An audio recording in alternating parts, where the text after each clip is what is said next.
ওই দোতারা নিয়ে টুং টুং টুং টুং টুং টুং করে বাউল ফকিরি গান, ওইগুলো ওগুলো নিয়ে আমি কি বলেছি?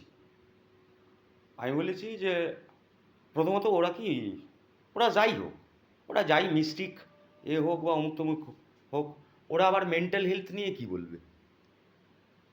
ওই বালগুলো মেন্টাল হেলথ নিয়ে কি বলবে? নিজেই সব সময় শালা লুকিয়ে চুরিয়ে, হ্যাঁ, চোরের ভয়, মানে কি করে চোরাগোপ্তা পথে গাঁজা খাওয়া যায়, হ্যাঁ, ভয়েই মরে। ও ওবালগুলো আবার মেন্টাল হেলথ নিয়ে কি বলবে? বালস্য ওবাল।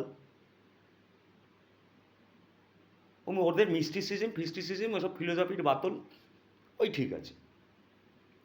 ওবালগুলো আবার মানুষের মন, কে সুস্থ, মানসিকভাবে সুস্থ, কে অসুস্থ, কার কী সমস্যা আছে না সমস্যা আছে, সমাজতত্ত্ব, রাজনীতি, বাল, এগুলো নিয়ে আবার কি কি কি বালছেনার ভাষণ দেবে?